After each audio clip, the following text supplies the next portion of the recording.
Ensinamentos de um Iniciado, Capítulo 9, Luz Mística na Guerra Mundial, 1914 a 1918, Parte 1, Fontes Secretas.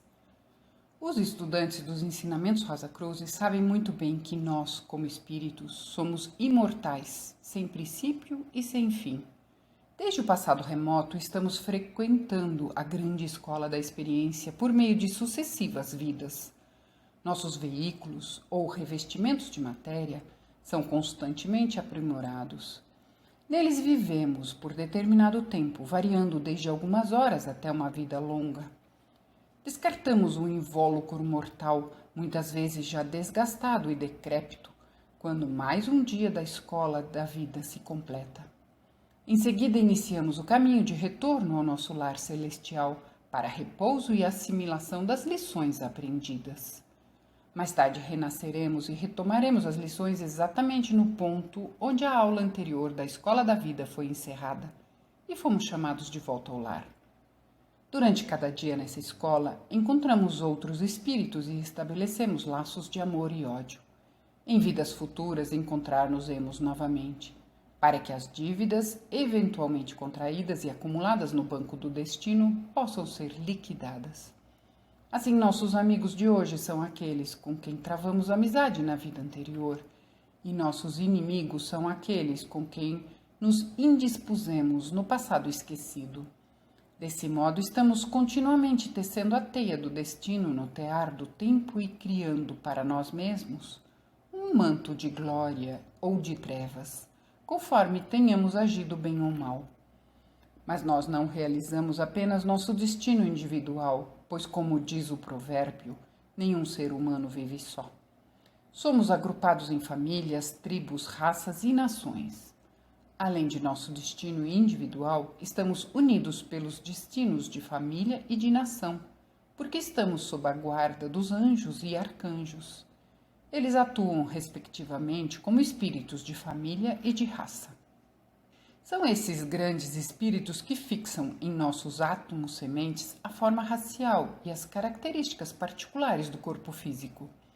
Eles também implantam nos átomos sementes de nossos mais refinados veículos as simpatias e ódios nacionais. O espírito de raça paira como uma nuvem sobre a terra habitada por seus tutelados. Esses absorvem dessa atmosfera a matéria apropriada para compor seus corpos mais sutis. Verdadeiramente, cada indivíduo vive, move-se e desenvolve a consciência de seu ser no seio do espírito de raça. Seus veículos são constituídos dentro desse ambiente. Sim, a cada sopro, a cada indivíduo respira o hálito do seu correspondente espírito de raça. Por isso, incontestavelmente, o sentimento racial conserva-se mais próximo e íntimo do que seus próprios pés e mãos. O espírito de raça também impregna a alma com amor ou ódio por outras nações. Condiciona o relacionamento predominantemente inamistoso e desconfiado entre certos povos, mas também confiança e amizade entre outros. Segundo os ensinamentos Rosacrucis, todo espírito renasce 2 vezes, enquanto o Sol, por precessão, transita por um signo do zodíaco. Alterna seu veículo físico, encarnando uma vez como homem e outra como mulher. Assim, pode assimilar as experiências proporcionadas por esse signo do ponto de vista de ambos os sexos. Há muitas exceções a esta regra. A lei não é cega e, portanto, age de acordo com as necessidades individuais do espírito.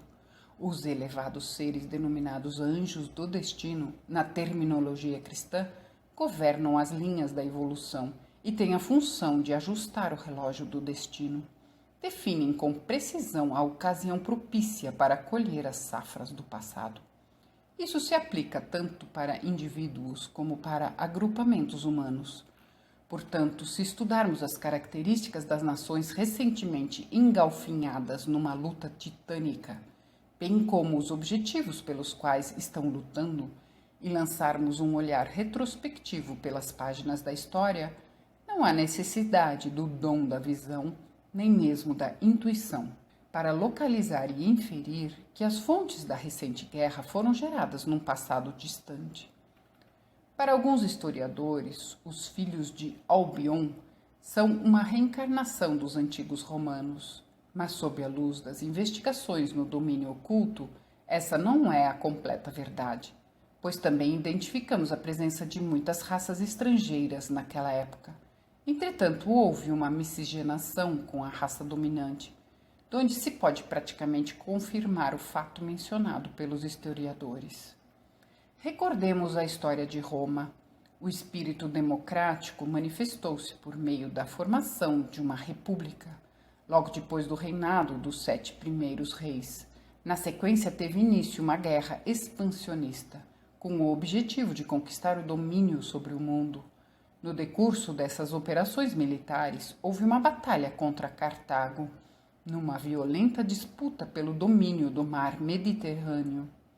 Visando ampliar o território na direção oeste, os romanos combateram para expulsar os cartagineses da Sicília. Nessa época, Cartago, apesar de ser uma grande potência marítima, foi vencida pelos romanos em 260 a.C., em suas próprias águas.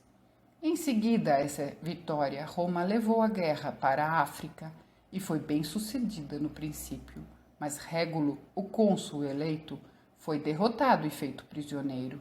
Seguiu-se uma série de desastres navais para Roma e Cartago esteve na iminência de recuperar o que havia perdido na Sicília e ainda mais. Foi quando Tétulus, o cônsul romano, obteve outra vitória decisiva sobre os cartagineses em 241 a.C.